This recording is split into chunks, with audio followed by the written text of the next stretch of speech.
Muy buenos días, amigas y amigos internautas, bienvenidos a Utopística, el programa de la Biblioteca Jesús T. Piñero. Y hemos decidido compartir con una serie de colegas universitarios, investigadores, sobre un tema de importancia en la historia de la conciencia ecológica en Puerto Rico. Publicación bajo el título El proyecto de explotación minera en Puerto Rico entre 1962 y 68, nacimiento de la conciencia ambiental moderna, publicado recientemente por Ediciones Huracán. Como en ocasiones anteriores, me acompaña el colega, el doctor Jaime Parch Macmillan, quien es el director de la colección Jesús T. Piñero. Bienvenido, Jaime. Gracias. Y de igual forma me complace presentar a ustedes a los autores de este importante libro. En primer lugar, el doctor Jorge Colón, profesor de la Universidad de Puerto Rico, el doctor Félix Córdoba Iturregui, quien es también profesor de la Universidad de Puerto Rico y del Centro de Estudios Avanzados de Puerto Rico y el Caribe, y además el doctor José Córdoba, quien es profesor de la Universidad del Sagrado Corazón. Así que hoy tenemos un excelente texto para compartir con ustedes, además de la grata presencia de los colaboradores que ya nos han advertido que este es apenas el primer volumen de esta historia que se extiende no solamente por el significado de la lucha ambiental, sino también por el hecho de que es una explicación también a un periodo importante de nuestra historia contemporánea. Así que para dar comienzo rápidamente a la conversación de esta mañana, me gustaría preguntarle a los profesores invitados cómo se origina este proyecto, cómo se inicia esta investigación. El que guste. Bueno, este proyecto surge de una preocupación concretamente ambiental, de un grupo de personas que veníamos participando en diferentes luchas en el país, que estaban buscando de alguna manera recoger historiográficamente la lucha ambiental. Y luego de varias deliberaciones, pues decidimos acometer lo que para nosotros era el comienzo de la lucha ambiental en Puerto Rico, en forma organizada, con la propuesta del proyecto minero a finales de la década del 60. También tomando en consideración que entendíamos que ese periodo no se había todavía documentado, se había reconocido con la importancia que tiene, y se había documentado parte de la historia más reciente de esa lucha, pero la historia en mediados o comienzos de los 60 pues no se había recogido en ningún lugar, y entendimos que era necesario recogerla. Félix. Bueno, yo añadiría eso, ¿verdad? Que una vez empezamos el proceso de investigación, nos damos cuenta que la cuestión ambiental está enraizada en los problemas políticos, sociales, económicos del momento histórico, y que la investigación no es sobre un tema particular, sino que tenía que obligarnos a discutir problemas del conjunto social, de la coyuntura histórica que estaba viviendo Puerto Rico, que era sumamente interesante en ese momento, porque ahí en el 64, en el verano del 64, Luis Muñoz Marín decidió no ser candidato a la gobernación, y va a haber en cierta medida, va a haber una discontinuidad en el proceso político que abre nuevas posibilidades históricas para que se den las luchas que se dieron a partir del 64. A diferencia de otros textos sobre el tema ecológico, ustedes hacen una aportación significativa también a lo que yo llamo el requerimiento de la revisión de nuestra historia del siglo XX, por el trabajo que hacen de contextualización. En otras ocasiones estos acercamientos se dan más orientados hacia el tema y la naturaleza del objeto que se está investigando, pero se desvinculan de una manera muy compleja de esos contextos necesarios. Y este libro, por el contrario, lo que hace es insertarlo adecuadamente en su contexto. Y esto le da entonces una explicación mucho más amplia, en una dimensión mucho más compleja. ¿Cuál fue la coyuntura política de este periodo? Félix acaba de mencionar el retiro de Luis Muñoz Marín, pero existían unas coyunturas también un poco más amplias que la del Partido Popular, otras que tenían que ver con la transformación de la economía de Puerto Rico del periodo, otras que tuvieron que ver con la transformación urbana, las consecuencias demográficas, sociales, porque la década del 60 es una década extraordinaria en Puerto Rico, tan extraordinaria como fue en otros países del mundo durante ese periodo. ¿Qué podemos decir de ese contexto? Comenzando un poco a hablar de la parte política. Bueno, yo creo que una de las cosas que más le llama la atención de este momento histórico es que estamos en un momento de auge y desarrollo económico acelerado, o sea que no hay crisis económica como tal. Es el momento, el proyecto minero coincidió también con la expansión y podríamos decir solidificación en cierta medida de la breve vida que tuvo el proyecto petroquímico. En esos años se está discutiendo pues la apertura de grandes fábricas relacionadas con la industria petroquímica. Y había por un lado una gran ilusión o una gran expectativa en términos de la cantidad de empleos que podía generar ese proyecto petroquímico. Y ahí en ese momento es que se inserta la discusión con respecto a la posibilidad de sacar los minerales que están en el interior de la montaña de Puerto Rico y eso pues era un proyecto, lo que como decía Tomás Morales en la presentación del libro, un megaproyecto, hablando en términos de lo que es el lenguaje de ahora. Además, políticamente se estaba dando la transición del viejo liderato del Partido Popular, comenzó la transición hacia una nueva juventud que estaba ansiosa por participar en la política. Este periodo que va del 59 al 64 es un periodo de presión donde los jóvenes están pidiendo que se les dé espacio para participar en la política y la vieja guardia del partido, por un lado, está perpleja y un tanto preocupada por la presión de juventud. ¿Añadir algo más ustedes? Sí, yo creo que es importante destacar que el proyecto minero en Puerto Rico se da dentro de un contexto de búsqueda de minerales en todo el mundo, ¿verdad? Salimos del periodo depresivo de la guerra y entonces este periodo de posguerra, que como menciona Félix, es un periodo de expansión económica y parte de los proyectos que se dan en los países industrializados como producto de ese nuevo desarrollo económico es la búsqueda de recursos minerales. Así que los proyectos mineros que se presentan en Puerto Rico, que son muy variados, son parte de la búsqueda, por ejemplo, por parte de los Estados Unidos de recursos minerales en todo el mundo.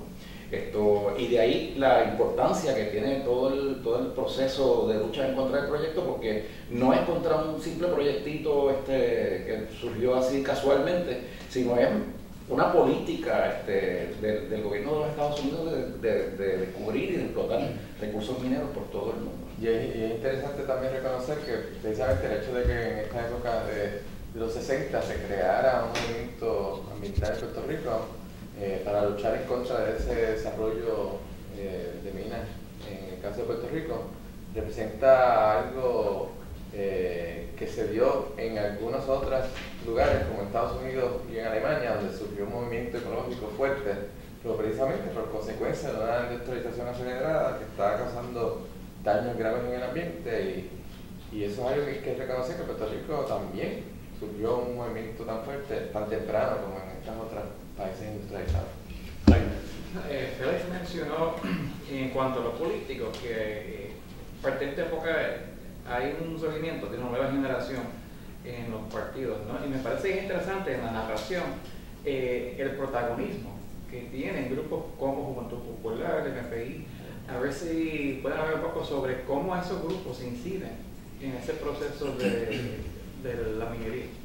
Bueno, en el interior del Partido Popular hay dos grupos que se destacan y que han sido estudiados, uno más que otro, ¿verdad? El llamado Grupo de los 22, que tuvo que ver con la renovación del partido en términos de los jóvenes que fueron entrando a ocupar posiciones políticas en el partido. Pero estaba este otro grupo, que era el grupo que se llamó a sí mismo Vanguardia Popular, que tuvo una peculiaridad interesante, que fueron individuos que estaban vinculados con el partido, que tenían preocupaciones parecidas en algunos aspectos a los jóvenes que pertenecían al grupo de los 22, que firmaron una petición, una carta en un momento dado, y por eso se le conoce de esta forma.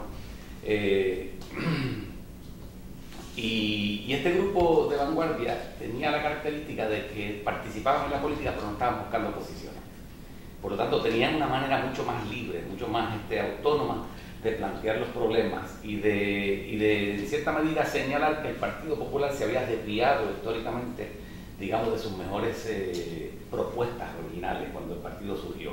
Y ellos querían un poco devolverle al partido su curso anterior, en un momento histórico en que se está desplazando la industria local, en un momento en que están surgiendo los problemas urbanos modernos, en que están estableciéndose en Puerto Rico grandes compañías como hegemónicas de la economía, en el momento en que las grandes transnacionales en este proceso de industrialización urbana empiezan a descollar, en que se plantea el problema del servicio militar obligatorio, con la guerra de Vietnam. Hay un montón de problemas que ellos están discutiendo y se están planteando, y desde que se origina este grupo de Vanguardia Popular, también ellos tienen no solamente la preocupación económica y política, sino ambiental. Esa preocupación ambiental está ahí, y es importante porque cuando llega el planteamiento ambiental más científicamente formulado, Vanguardia Popular está preparado para recibirlo como parte armónica de su proyecto. Yo creo que una cosa que no debemos olvidar es que en las elecciones del 60, cuando el Partido Popular tuvo que enfrentarse al Partido de Acción Cristiana y a las cartas pastorales de los obispos, tuvieron que contar con la juventud para tratar de darle una renovación y una nueva fuerza al partido, pero luego que pasó el proceso electoral dejaron que esa juventud se quedara un poco dormitando, y por lo tanto había cierta molestia. Los jóvenes estaban buscando nuevas formas de participación.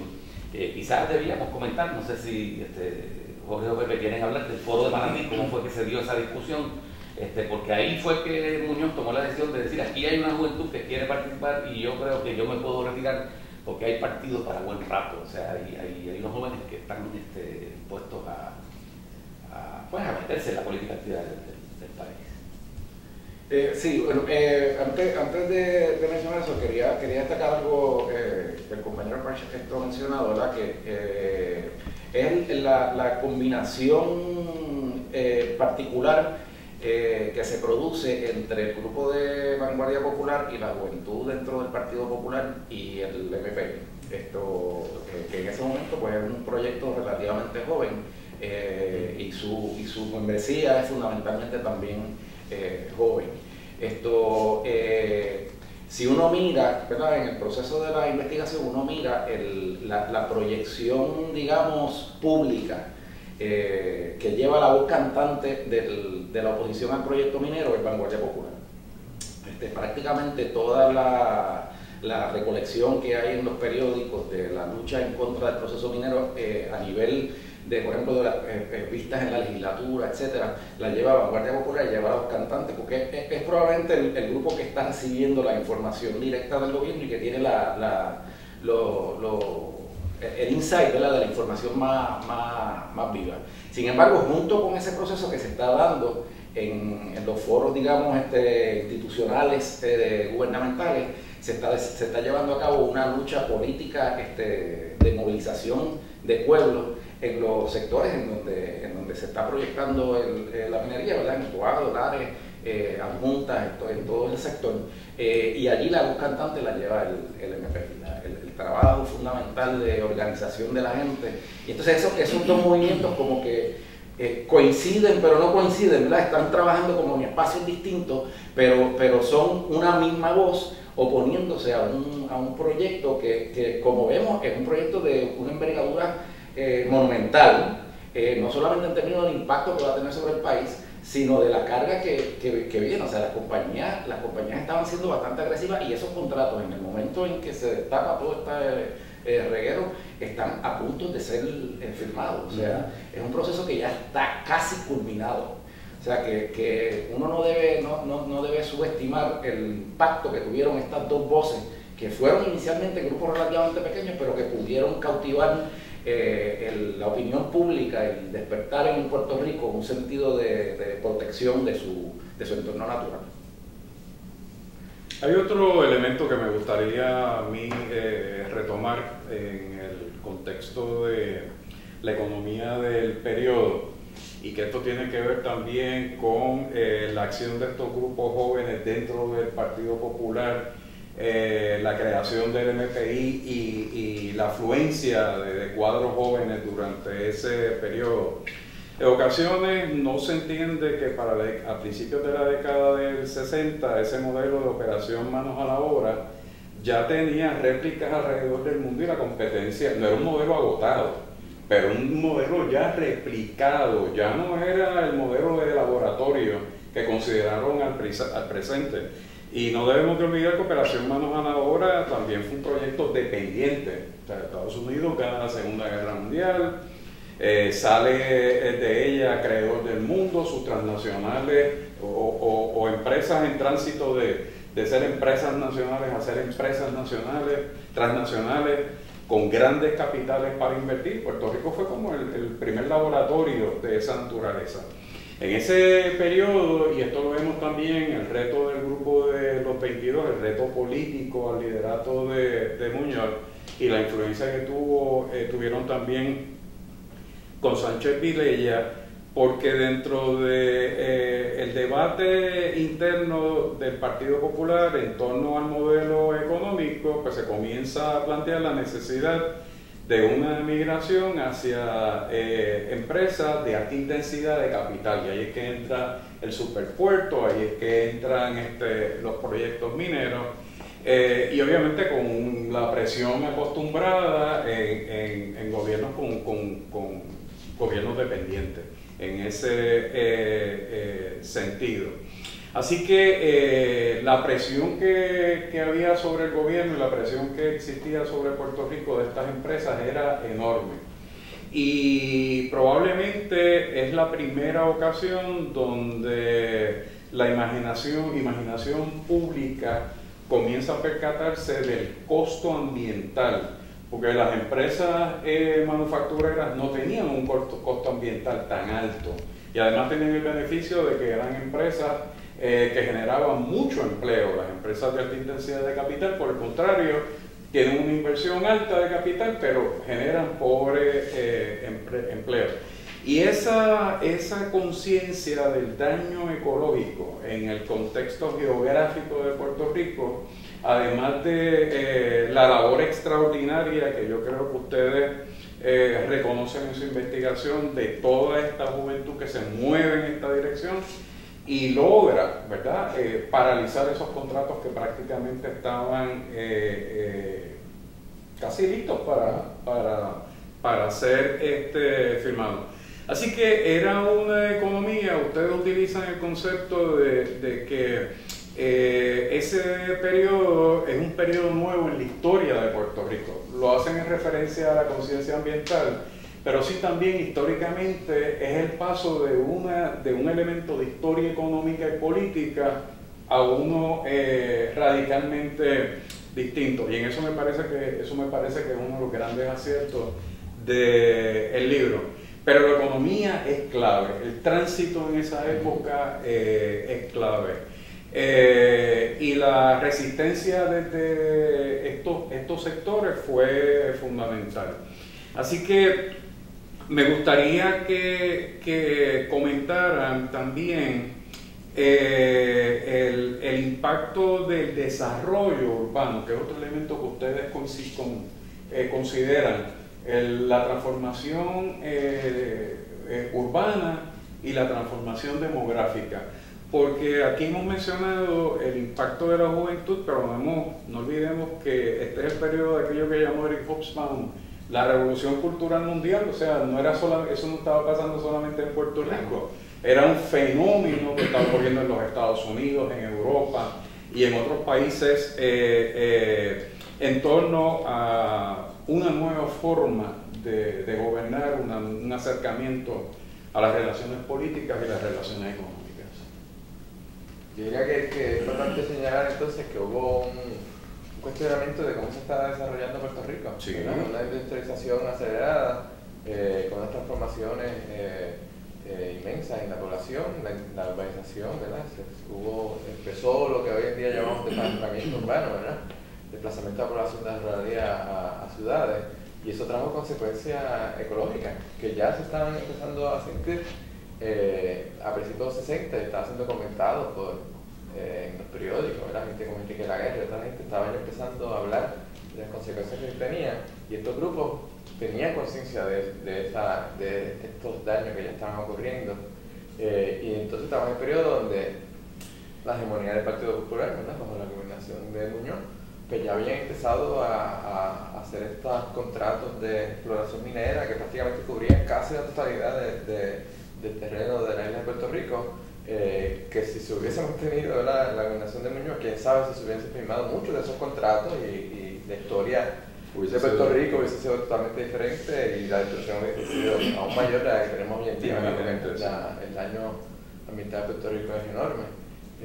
Sin embargo, pues hubo los primeros conciencia de que ese daño ya estaba ocurriendo, y la primera entonces de manifestación de rechazo a ese cambio tuvo también de gran repercusión el hecho de que hubo el cambio de la gobernación de Muñoz Marín, que tenía ese control tan grande sobre el partido, a una nueva generación, como se puede decir, que entró con Sánchez Vilella, y hubo un cuestionamiento que se hizo público a través de estos grupos como Vanguardia Popular. Así que estaba en el ambiente de esas preocupaciones, pero el grupo como Vanguardia lo pudo llevarlo al debate público de una manera bien consciente, con información clara, con el aspecto ecológico, cuando entró gente como Tomás Morales a Vanguardia, y eso pues, tuvo una repercusión a nivel de todo Puerto Rico.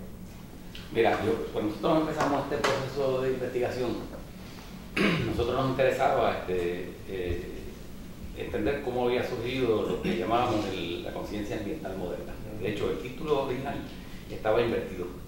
Era el nacimiento de la conciencia ambiental moderna, y entonces el proyecto fue la editorial que nos pudieron invertirlo porque era mejor y más atractivo, y lo reconocimos inmediatamente. Entonces hay una cosa bien importante en este asunto. Cuando nosotros empezamos a investigar, nos encontramos con la importancia de la vanguardia popular y la correlación de vanguardia con el MPI, la combinación que se dio, que fue una dialéctica extraordinaria, porque esos grupos, aunque se tenían que estar diferenciando continuamente, especialmente vanguardia del MPI, colaboraban y se fluía la información de un grupo al otro. Entonces nos descubrimos algo que fue bien importante, que fue la primera aportación de vanguardia, porque inicialmente, si bien el problema ambiental estaba en las guías programáticas de vanguardia, que se deben haber preparado para 1963, en ese primer énfasis de vanguardia fue económico, y en eso coincidía también con el MPI, por razones evidentes de la defensa de la soberanía y de la independencia de Puerto Rico. El primer cuestionamiento que se hacía fue: nosotros tenemos aquí unos recursos minerales que son ricos, son depósitos cuantiosos. No podemos hacer lo mismo que se hizo con la caña. En otras palabras, permitir que ese cobre se saque de Puerto Rico y se industrialice en Estados Unidos. El planteamiento tuvo un éxito extraordinario porque evidentemente se estaba dando el proceso de industrialización de la isla, y era coherente pedir que si había recursos minerales se industrializaran en Puerto Rico. Eso ya implicaba una ruptura con el desarrollo histórico de fomento económico, que estaba dispuesto a poner cualquier fábrica, cualquier unidad que se quisiera establecer en Puerto Rico con la sola excusa o pretexto de generar empleo. Ahora aquí tenemos unos individuos que están cuestionando una estrategia y están diciendo que hay que desarrollar con estos recursos una economía que se integre al país, que procese la riqueza del país y que genere empleos en esa derivación económica que surge de los vínculos de unas unidades que procesan materias primas que vienen de otras. Como la materia prima principal la proveía la naturaleza puertorriqueña, la materia bruta iba a ser elaborada, pues entonces había que presionar porque se industrializara. El primer planteamiento es fundamentalmente económico. Y ahí es que empieza la batalla, porque las compañías mineras querían sacar el cobre, llevárselo a los Estados Unidos, procesarlo allá, y entonces evidentemente los empleos, la mayor parte de los empleos se van a generar en Estados Unidos. Ahora, cuando empieza a surgir el tema ambiental, y una de las cosas que yo creo que tiene este libro que le ha gustado, especialmente incluso a los que participaron en el proceso, es que hay un elemento, o sea, la historia no solamente está constituida por grandes acontecimientos, sino a veces por pequeñas conversaciones que surgen, como la que surgió en el Colegio de Medicina, cuando ahí se reunía Tomás Morales con Víctor Sánchez, que Tomás Morales dice que Víctor Sánchez era el dirigente del grupo, Arsenio Rodríguez y el director de departamento de farmacología, que era José del Castillo, que era un científico de fama internacional, un español. Se están reuniendo para discutir el problema ambiental a raíz del surgimiento del tema de los recursos y de la posibilidad de que se explote la explotación minera en Puerto Rico. Y Tomás Morales, como resultado de esa discusión, envía una carta al New York Times y se publica. Y ahí se genera un debate, rebota la carta sobre el gobierno de Puerto Rico, y yo creo que hay que señalar algo que es elemental. Tuvimos la suerte que había un gobernador que era sensible a los reclamos de la belleza del país, de los recursos del país, como se estaba desarrollando industrialmente el país, y se estaba conglomerando la población en centros urbanos crecientes. Hay problema con el agua. ¿Cómo se va a traer el agua a los lugares donde está la población? Y entonces los problemas de contaminación de agua, cuando empiezan a plantearse, hay un eco que tiene que ver con el desarrollo coherente del país. O sea que lo que nosotros descubrimos es que hay como un movimiento de los reclamos, se va profundizando. Primero el reclamo es económico, industrializar el cobre. Todavía el MPI decía, o minas puertorriqueñas, o cero minas, ahí estaba el reclamo.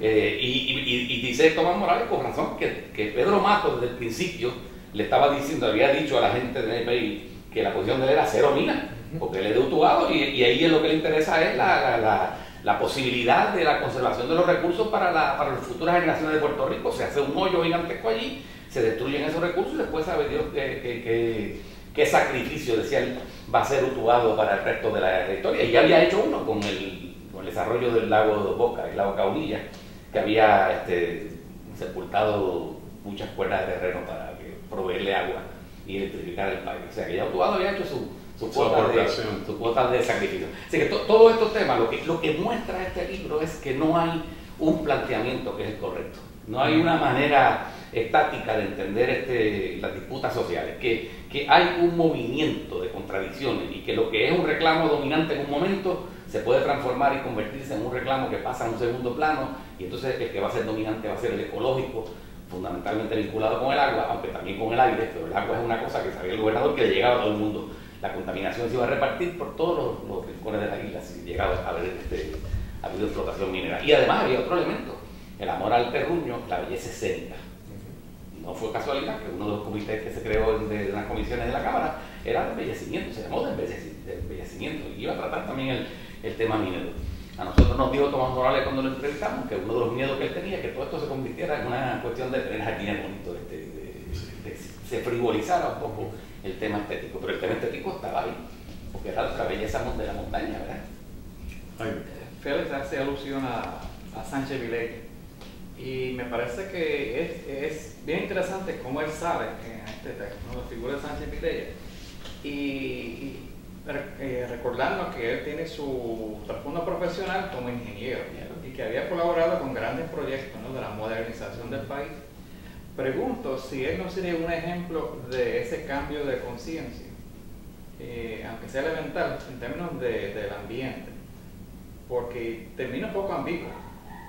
No firma, pero no me quedó claro el por qué. No, por las dudas ambientales, pero no hay una oposición tajante de él. En Sánchez lo que uno nota es que se abstiene de firmar los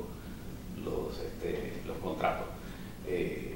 Yo creo que la conciencia se fue desarrollando. Posteriormente llegó a la claridad de que no convenía ambientalmente firmar esos convenios, esos contratos. Pero yo creo que el hecho de que no firmara esos contratos no lo debemos subestimar. O sea, la presión que había para que esos contratos se firmaran, dado a que ya eso prácticamente estaba negociado. Sí, era oponerse. Ya eso era un acuerdo. O sea, no firmarlo era prácticamente enterrar ese proyecto, por lo menos de momento, ¿verdad? Y no solamente la presión que había, un poco vinculándolo con lo que se ha planteado, ¿verdad? La transformación económica que sufre Puerto Rico, el abandono de la agricultura versus el desarrollo industrial más moderno, implica que muchos de estos pueblos estaban bien deprimidos económicamente. El desempleo en Utuado, por ejemplo, era altísimo. Y yo recuerdo, de las primeras cosas que yo vi que me impactaron, es al alcalde de Utuado pidiendo en el 1968 que se acabaran de firmar esos contratos. Que a nosotros no nos importa si nos destruye la tierra, nosotros queremos empleo. Era casi ese era el reclamo que él hacía. Si lo peor que nosotros podemos tener es un pueblo muriéndose de hambre, acaben y firmen esto, no importa lo que pase con el país. O sea que hay una presión que no solamente viene de las compañías y de la gente que han estado negociando, sino del mismo pueblo, reclamos de los alcaldes y de la gente de esto. O sea que esa no firma de los contratos refleja una verticalidad, yo entiendo, de Sánchez, que hay que reconocérsela. Oye, la campaña electoral de ese año, la presión fue enorme, ¿verdad? Porque muchas personas en el partido estaban presionando de que firmara esos contratos, y en la campaña obviamente surgió, ¿verdad?, la división en el Partido Popular, y los candidatos a la gobernación que estaban del Partido Popular estaban a favor de que se firmara el contrato, así que había una presión enorme sobre él, y sin embargo reconoció que si no había certeza de que no hubiese daño ambiental, que no podía firmar el contrato. Este asunto de no firmarlo, yo comparto la posición de ustedes de el valor que tuvo para no hacerlo. No debemos de olvidar que este es un periodo álgido de la Guerra Fría.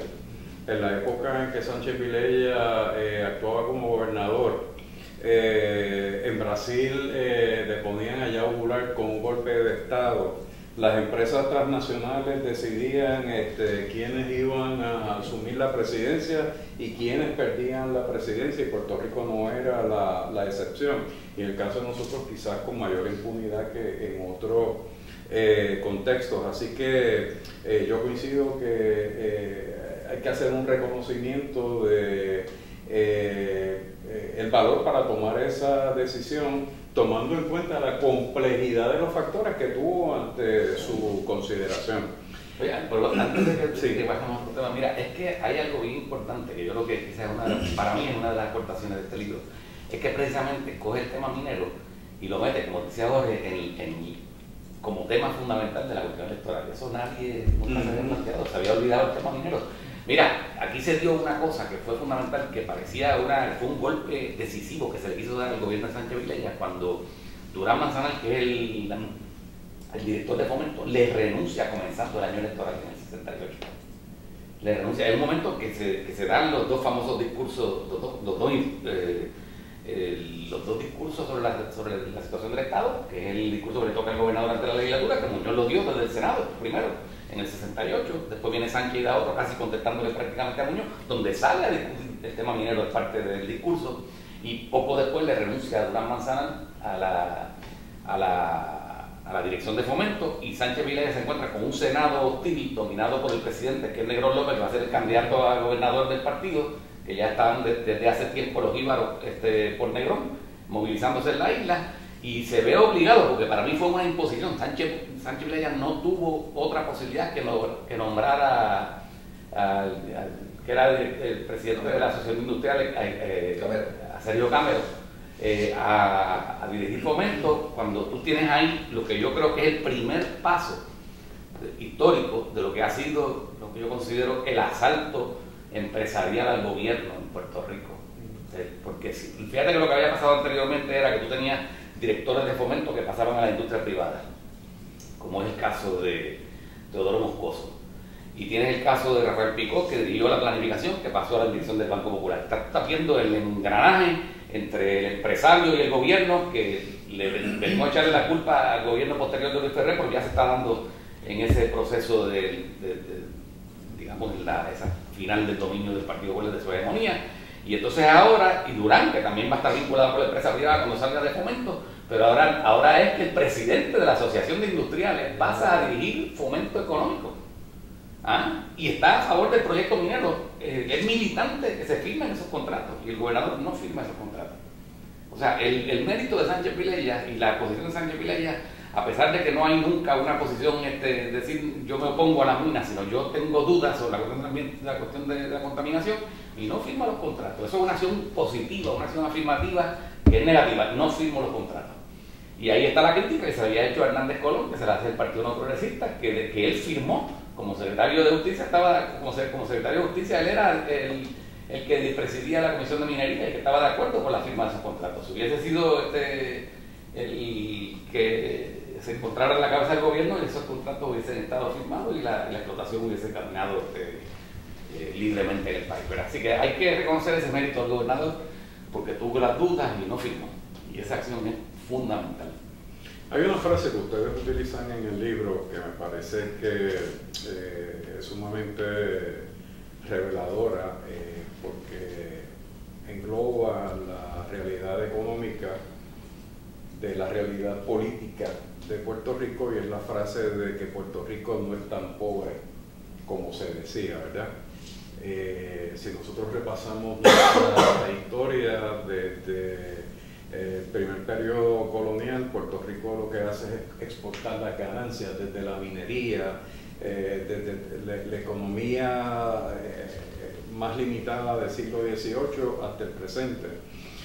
Todavía al día de ayer y hoy está en la prensa electrónica, el Financial Times plantea que en Puerto Rico ha habido un crecimiento económico entre el 3 y el 11%, y muchos dirán esto es descabellado, pero con toda probabilidad ese 3 y 11% no es del país, es de las ganancias que se han obtenido de Puerto Rico durante este periodo. No es lo que no funciona, porque obviamente la migración cada día está mucho más alta. Pero esta concepción de que el país no es tan pobre ni en recursos minerales, ni en petróleo, ni en términos de su capital humano, en muchas ocasiones se ignoraba, se escondía, para entonces destacar precisamente la pobreza como justificación, o la carencia como justificación de políticas que lo que hacían era adelantar ese expolio de recursos, de capital, y eso es política hasta el presente, con distintos argumentos, con distintos ribetes, pero en gran medida esconde el potencial que todavía tiene el país desde distintas perspectivas. Estamos hablando de la historia de estos proyectos mineros, pero en fecha muy reciente el tema de la explotación petrolera volvió otra vez a surgir. Vuelven nuevamente estos recordatorios de que el país tiene recursos también con un potencial, pero vuelve también el punto: ¿quién los explota? ¿Qué tipo de beneficio? Hay eslabonamiento, no hay eslabonamiento económico. ¿Qué impacto ambiental tiene en una nación con una extensión geográfica tan limitada, con una población tan concentrada en una serie de áreas sumamente vulnerables? Así que esa frase que ustedes recogieron, yo creo que en gran medida sintetiza lo que hay detrás de las llamadas verdades gubernamentales, que el país tiene los recursos, pero nunca han estado al beneficio del país y de su quehacer. Jaime. No, se mencionó las presiones políticas que había, ¿no? Pero entiendo que también había unas negociaciones entre gobierno y estas transnacionales. A ver si pueden comentar un poco sobre esa dinámica de negociaciones más o menos escondidas entre gobierno y estas corporaciones. Sí, ciertamente, ¿verdad? En la década 50 empezó, luego que se estableció la Comisión de Minería, tras haberse hecho unos estudios en los años inmediatamente anteriores por geólogos de la Universidad de Princeton. Se crea la Comisión de Minería y prácticamente se empiezan a firmar contratos de exploración que, como comenté, ¿verdad? Prácticamente se hicieron contratos que cubrieron casi la extensión completa de la isla de Puerto Rico para explorar la posibilidad de los recursos mineros y rápidamente pues, se descubrió estos depósitos de cobre cuantiosos y se le dio exención contributiva a estas compañías para que empezaran su negocio. Y los contratos estaban bien adelantados bajo el gobierno de Muñoz Marín. Se da el cambio de gobierno a Sánchez Pelella, y ahí entre el hecho de que en el primer año que entra Sánchez Pelella, en 65, ese mismo mes de enero empieza entonces a ir públicamente las denuncias de la Guardia Popular sobre lo que estaba ocurriendo en el inicio, sobre la venta de terrenos que estaban haciendo las personas en esas áreas del centro de la isla, las compañías prácticamente regalando los terrenos con muy poco valor, hasta que se dieron cuenta y se hizo la denuncia de que esos eran terrenos cuantiosos, entonces empezaron a exigir más dinero y demás, y algunos decidieron no vender. Y entonces ahí se da el hecho entonces de que estaba la presión de la compañía minera que querían ya firmar los contratos, pero entonces el gobierno de Sánchez Pelella, pues ante el debate público tan intenso que se dio, que trascendió Puerto Rico, porque hasta en Nueva York hubo grupos que al conocer lo que estaba ocurriendo en Puerto Rico se opusieron también, hicieron grupos de apoyo. Hicieron que durante el gobierno de Sánchez Pelella se reescribieran varias veces los contratos mineros, unos contratos que eran bien a favor de las compañías mineras bajo la época de Muñoz Marín, pues se empezaron a reescribir para hacerlos más favorecedores a Puerto Rico, y eso pues los cambios en los contratos pues rápidamente ponían nerviosas a las compañías mineras, y entonces querían negociar otra vez, y que se justificara porque querían cambiar los contratos, y venía entonces la parte ecológica y las preocupaciones ambientales, entonces las compañías mineras tenían que empezar a incluir dentro del contrato qué iban a hacer para asegurarse que la contaminación del aire y de las aguas fuera la menos posible. Entonces se volvía nuevamente a esas negociaciones que culminaron con el hecho de que nunca se firmaron bajo entonces la gobernación de Sánchez Pelella. Pero fue precisamente el hecho de que eso se hiciera público, hubiese esta presión que trascendiera la secretividad que se estaba dando en el principio a nivel de gobierno, lo que logró que nunca culminaran ese proceso de negociaciones con las compañías mineras. ¿Ustedes tuvieron la oportunidad de consultar los contratos que se estuvieron discutiendo durante el periodo para un poco conocer cuáles eran las condiciones que se estaban dando paso? No, porque nosotros no encontramos esos contratos. No, yo hago la pregunta porque por lo general es difícil conseguir esa información, desaparece. Déjame decirte, en la prensa, el mundo recogía bastante información sobre lo que eran las peticiones de ambas partes. Y al final, lo que estaba señalando Jorge, las mismas compañías, pues, como ¿cuáles eran las compañías? Los requerimientos de las dos grandes multinacionales. Sí. Cuando venían los reclamos nuevos del gobierno, al final eran ellas mismas las que tenían problemas firmando. No era solamente que el gobierno no quiso firmarlo, es que se le estaba pidiendo cada vez más cosas en términos de seguridad con respecto al ambiente y requerimientos de industrialización en Puerto Rico, que ellos tuvieron reacios a firmar también. Porque muchos de los proyectos en América Latina, de Kennecott, Anaconda y otras, no tuvieron ningún tipo de limitación. Eso eran contratos abiertos y las consecuencias ambientales, pues sencillamente la omisión de la responsabilidad lo que hacía era que aumentaba la ganancia. Yo quiero comentar algo sobre lo que tú decías de la pobreza de recursos. Eso es un cliché histórico. Sí, desde el siglo XIX se viene diciendo que Puerto Rico no puede ser un país autónomo, soberano, independiente, porque no tiene recursos naturales, y es muy pequeño, es la pequeñez y la falta de recursos. Y luego también que tenía mucha población. Esos elementos se venían barajando. Lo que yo creo que pasa aquí ahora es el golpe que da el descubrimiento de estas minas, de estos depósitos de minerales, de cobre, de níquel, de oro, porque el problema es que con el níquel, con el cobre viene oro, y si se procesa fuera de Puerto Rico no se sabe lo que hay, y puede haber sabe de cuántos millones de dólares que se pierden como parte para el país, ¿no? En términos de riqueza local. Yo creo que lo que hace el caso minero es que crea un estado de estremecimiento, de que se nos había dicho que éramos pobres y no, tenemos recursos minerales, aunque el país decidió no tocar esos recursos minerales, que esto yo creo que es una de las cosas que, por ejemplo, en la presentación de este libro destacó Tomás Morales. En un momento dado aquí había una decisión: empleo, minerales o no tocarlos. Fue una decisión económica, política bien difícil y la población se fue a favor de no tocar eso porque había un daño mayor que los beneficios que se iban a recibir. Yo creo que el problema al abrir ese espacio nuevo, abrir con los recursos del país, yo creo que hay mayor posibilidad para que ahora se dé una discusión menos colonizada, menos de sometimiento, menos subalterna. Quizás ahora nosotros podemos ver que los recursos son mucho más complejos que tener cobre o níquel debajo de la tierra.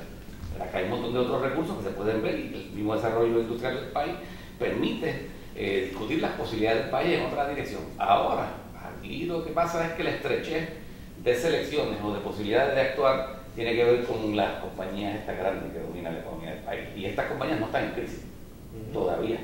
Las ganancias que traen anualmente siguen siendo altísimas y no han disminuido como ha disminuido el ingreso del país. No, comentando lo que dice Félix, el subtítulo del libro es El nacimiento de la conciencia ambiental, ¿no? Y moderna. Y ya tú mencionas una característica de esa conciencia, ¿no? El ver que hay recursos que por tantos años habían dicho que no existían. En su estudio y conversaciones con lectura, has hecho una buena lectura del libro. Eso hay que plantearlo más explícitamente porque eso que tú señalas es importante. Pues si pueden identificar otras, digamos, semillas de esa conciencia de hoy que fueron sembrados ahí, porque ese es un aspecto, ¿no? Pero también me imagino que sacaron otras lecciones de ese proceso, ¿no? El valor de la transparencia en el gobierno, etc. Sí, yo diría que también es importante señalar y que nosotros presentamos en el libro, ¿verdad? El manifiesto ambiental que firmaron 60 puertorriqueños, la mayoría de ellos científicos, el 31 de enero del 66 salió publicado en el San Juan Star y ahí había un planteamiento bien explícito sobre los daños que estaban ocurriendo en Puerto Rico por la pérdida, digamos, en las playas, ¿verdad? En la zona marítimo terrestre se estaban destruyendo las dunas, la urbanización, ¿verdad? El desarrollo urbano tan acelerado, los daños de contaminación de las aguas, aparte también del tema minero. O sea que se estaba empezando a discutir ya cómo el desarrollo que estaba ocurriendo en Puerto Rico estaba teniendo consecuencias ya visibles en nuestro entorno y que teníamos que repensar cómo queríamos desarrollar Puerto Rico para evitar esos daños. Y eso se ve hoy en día, ¿verdad? En la discusión sobre la pérdida de arena en las playas, la pérdida de la costa que estamos teniendo tan acelerado, las consecuencias de contaminación en las aguas por la urbanización y la industrialización de Puerto Rico, son temas que hoy en día discutimos a diario en los periódicos, ¿verdad? Diferentes comunidades con los problemas que están teniendo de contaminación por fábricas y demás. Ya estaba planteado en ese manifiesto y que precisamente para ese año fue cuando Tomás Morales ingresó entonces en Vanguardia Popular, llevó esa preocupación ecológica a los planteamientos que hizo Vanguardia con más fuerza dentro de ese grupo. Así que cuando se dan entonces en Puerto Rico situaciones como, ¿verdad? Cuando hubo el desparramento de petróleo a principios del 68 con el Ocean Eagle, que también fue tan manifiesto, ¿verdad? El daño que se estaba haciendo a la costa, pues eso fue creando, ya se está discutiendo en el país estas preocupaciones ambientales y por eso entendemos que fue el nacimiento de la conciencia ambiental, a raíz de esta discusión que se estaba dando. Es el primer ejemplo importante de cómo se valoran las cosas que normalmente no se valoran. Lo que ahora comúnmente se conocen como las externalidades, ¿verdad? El impacto que tiene la industria en el ambiente, que luego le cuesta a otra gente reponer esto. Y no hay que perder de vista que cuando hablamos del asunto minero estamos hablando de un proyecto que tenía un alcance de 30 años. O sea, las proyecciones que tenían las compañías eran de un proyecto que duraba 30 años, o sea, que no era una cosa de poca monta. Esos 30 años ya pasaron hace tiempo. Y si hubiera dado ese proyecto minero, nosotros estaríamos ahora sin recursos minerales porque lo hubieran extraído prácticamente todo y tendríamos una clase de cráter en la zona de Utuado y Adjunta, que sería una cosa espectacular. El agujero que se proponía hacer ahí en la minería a cielo abierto bajaba por debajo del nivel del mar. Era un caso único. O sea, era romper la isla prácticamente, embaratar la isla de arriba abajo. Mira, yo añadiría una cosa que está implícita en lo que, bueno, explícita en lo que señala Jaime, que es importante, que cuando nosotros en este momento estamos en proceso de seguir la investigación, ¿verdad? Pero vamos a tener que llegar, nosotros y los que están fuera, que pueden estar criticando el texto, ¿verdad? Ver cuáles son las consecuencias que salen de esta investigación. Porque yo creo que ya puedo contarte una cosa que en el libro no está explícitamente expresada, que ya es una observación de un lector agudo. De esto se puede extraer esta conclusión, se puede extraer esto lo otro. Tenemos que hacer un balance cuando terminemos la investigación. Quizás el último capítulo debe ser balance de un proceso investigativo.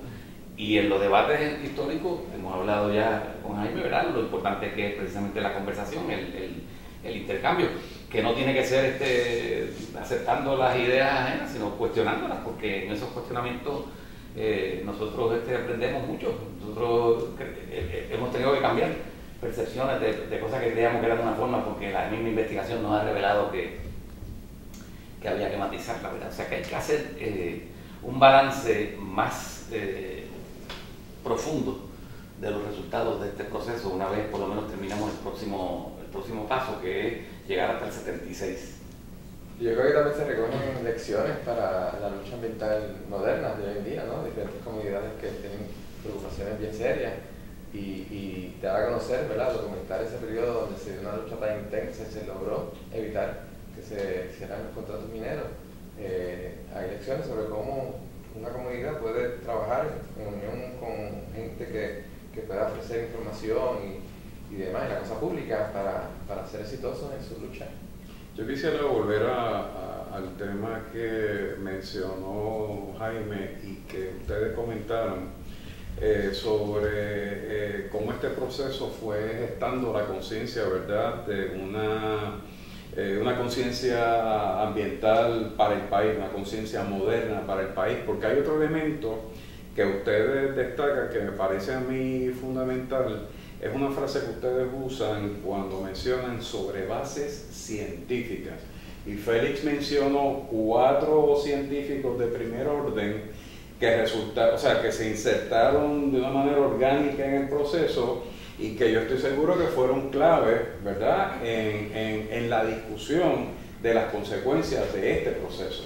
Sin esa participación, pues entonces esto muy bien puede haber sido un movimiento de naturaleza política, un movimiento de cierta resistencia, por diversas razones. Ahora, me parece que la entrada científica a este debate, como ha ocurrido al presente, ¿verdad?, con los proyectos más recientes del gobierno, le da lo lleva a otra naturaleza, lo lleva a otro nivel. Y obviamente es mucho más efectivo en términos de la divulgación, en términos de las consecuencias que puede tener. Mira, al principio tanto Pepe como Jorge señalaron que en los 50 hubo una intención, un interés de Estados Unidos de descubrir los depósitos de minerales para efectos de desarrollo económico y militar.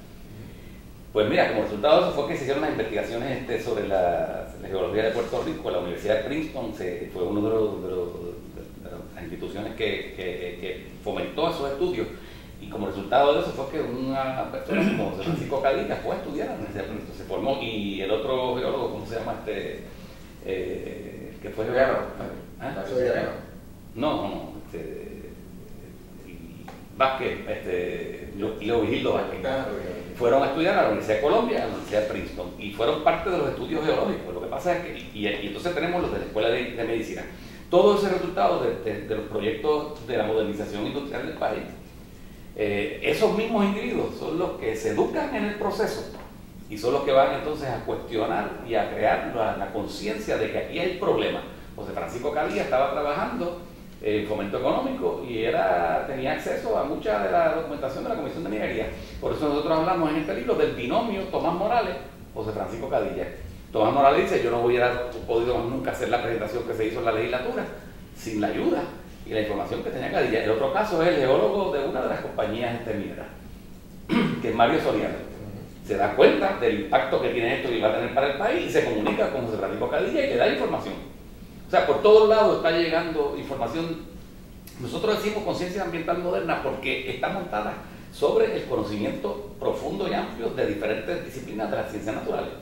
Geología, física, química, farmacología, todo eso está ahí reunido. Y decimos que es moderna porque había habido preocupación ambiental anterior.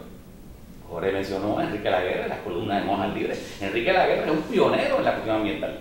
Enrique Laguerre es un individuo que estos jóvenes científicos tienen en mente cuando están haciendo su reflexión sobre los problemas que están surgiendo en Puerto Rico, que pueden surgir si se da la explotación minera. Y de hecho Tomás Morales incluso nos explicó que a él, cuando se hizo el manifiesto ambiental llamado, que ese es un nombre que le pone Carmen Concepción porque no se llamaba así, era un llamado urgente al pueblo de Puerto Rico, an urgent call to the people of Puerto Rico, creo que es el título, ¿no? Cuando se escribe eso, a él se le olvidó ir a coger la firma de Enrique Laguerre y fue a su casa a pedirle excusa por esa omisión, porque él reconocía que Enrique Laguerre era en gran medida la figura que había orientado la preocupación de ellos. Pero Enrique Laguerre es un hombre de las letras, como Meléndez Muñoz. Esos individuos anteriormente han hecho observaciones de interés ambiental, pero no tenían el fundamento científico que tenía un Cadilla, que tenía un Tomás Morales, que tenía un Víctor Sánchez y que tenía el mismo Navas, que era ingeniero, que son gente que tienen una perspectiva mucho más coherente desde el punto de vista de las ciencias, ¿no? La cuestión estética, la cuestión literaria y el amor a la tierra lo podemos tener todo, ¿verdad? Yo creo que se le hace justicia a ellos, le han hecho justicia a ellos ustedes en este texto. Jaime. No, me parece interesante lo que dice Félix en términos de esa época y cómo desde diferentes puntos de vista y de campos aportaron, ¿no?, a la lucha. Y quería traer ese mismo a la creación de este texto, porque bueno es que el público sepa que hay tres autores que vienen de campos diferentes, ¿no? Literatura, el más diferente soy yo. ¿Quién me está colado? No, y yo pregunto, ¿cómo pero es? tú eres un caso eso? polifacético, de Pero literatura, historia, al ciencias políticas, ¿Cómo aportó eso al texto? estética, sí. Eso es importante. Y yo estoy seguro que los colegas, que no los conozco tan bien como te conozco a ti, están en la misma dimensión. Más o menos. Sí. Porque se habla de estudios transdisciplinarios, pero esto es un trabajo concreto donde eso entra, ¿no? Y me gustaría que comentara un poco sobre ese proceso, ¿no?, de creación. Yo creo que hubo, ¿verdad?, una afinidad natural, ¿verdad?, entre nosotros tres, ¿verdad? Obviamente pues Pepe y Félix son hermanos, ¿verdad?, así que eso es natural, pero el caso mío, como amigo que soy de ellos desde hace muchos años, y la preocupación ambiental la teníamos los tres y decidimos acometer este trabajo, ¿verdad? Tenemos también afinidades políticas y de otro tipo, sindicales y demás, bien común. Y yo creo que fue un periodo de proceso de estudio, de proceso de redacción y elaboración, fue bien rico. Las discusiones que teníamos fueron bien ricas en todo momento, ¿verdad? En cualquier momento queríamos reunirnos porque lo pasábamos muy bien conversando y discutiendo juntos. Eso no hay duda. Y yo creo que el libro se enriqueció de esas discusiones, ¿no? Y ya cuando Félix hizo el borrador de la narrativa, las discusiones que tuvimos sobre qué poner aquí, qué poner acá, qué añadir, el pajacito que quiero añadir, todo eso fue una dinámica bien rica y yo creo que el resultado se evidencia, se ve en el libro, cómo quedó finalmente. ¿Qué nos pueden anticipar del nuevo proyecto? Que apenas se está esbozando. ¿Cuáles son algunas de las líneas temáticas, periodos? Mira, lo más interesante que nos ha pasado a nosotros es que yo no esperaba esta reacción, pero este libro ha provocado, yo creo que a partir de su presentación, que tuvo que ver mucho la presentación de Tomás Morales, porque allí en el Colegio de Abogados, que habían casi 300 personas en esa presentación, un día de una lluvia intensa que evitó que muchos llegaran, estaban sentados allí los protagonistas del proceso, y algunos que habían muerto estaban allí sus hijos. Y el impacto ha sido de tal magnitud que muchas de las personas que tienen información sobre la cuestión minera nos han dicho: queremos que me entrevisten. Y mira, voy a mencionarte gente como Pedro Gelabert, que estuvo en la presidió la Junta de Calidad Ambiental en un momento dado, estuvo en el gobierno de Luis Ferré del 69 al 73, que tuvo exposiciones importantes. Y otras personas. Entonces tuvimos la suerte de que Tomás Morales, con esa búsqueda incesante suya, buscando información, que este libro le creó dudas sobre algunas cosas y se encontró con que había un individuo que vive, que vive en Aybonito, que se llama Isidro Toro Minichi, que tiene un montón de documentos. Tomás Morales nos dijo, he descubierto en Aybonito una persona que tiene la colección o la biblioteca sobre la minería más completa que hay en Puerto Rico. ¿Y qué pasa? Mira, para resumirte, en un momento dado, cuando se crea CODREMI, en el 75, si no me equivoco, la Comisión de Minería cesó, cogió los documentos históricos que tiene y los echó a la basura. Y entonces este señor que trabajaba con Pedro Gelabert se enteró con otra persona, fue y lo ayudó y lo sacaron de la basura los documentos relacionados con la minería y los tiene en su casa. Y ahora para este libro nos ha dicho, ahí está esa biblioteca a la disposición de ustedes. Ahora vamos a tener los documentos que no tenían el primer volumen. Por lo tanto, este segundo volumen, desde el punto de vista de la información de adentro, incluso documentos internos de las compañías mineras, vamos a tener más acceso. Vamos a tener la misma preocupación por ver la prensa en detalle, como aparece aquí, más la posibilidad de leer esos documentos que tiene Isidro Toro y la posibilidad de dialogar con Isidro Toro, que estuvo ahí metido en el gobierno, y de, a través de Isidro Toro, entrevistar a personas como Pedro Gelabert. Eso es para darte solamente un anticipo de la complejidad que podemos tener al frente. Si ustedes quieren una cosa también que se va a reflejar en este nuevo tomo es el hecho también de que los campamentos que hizo el MPI en la zona minera se intensificaron dramáticamente a partir del 69 y tenemos muchos participantes de ese periodo que también a través del libro se han entusiasmado y nos están pidiendo entrevistas, ¿no? Así que se va a enriquecer. Testimonio va a ser importante. Maestros de Utuado, que tuvimos en Utuado. Así mismo también. Jaime. No, solamente decir que me gustó muchísimo el texto, me parece genial el entrelace entre lo político, lo ambiental, lo social, y pues estoy ansioso por ver el segundo tomo. Yo tampoco voy a esperar 10 años. Pero ya están cordialmente invitados a compartir con nuestro público el próximo volumen. Y este ha sido el anticipo de lo que viene. Obviamente los testimonios van a abundar y va a ser otro acercamiento rico a nuestra historia contemporánea.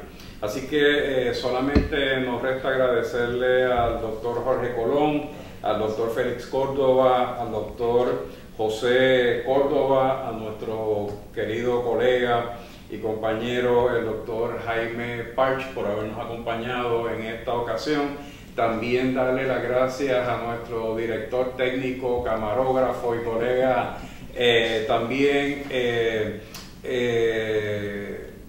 por el trabajo y la participación de esta ocasión. El colega Carlos Medina, que se me fue el nombre. Así que a las amigas y amigos internautas le agradecemos también su sintonía y los invitamos para que nos acompañen en el próximo programa de Utopística. Que tengan muy buenos días.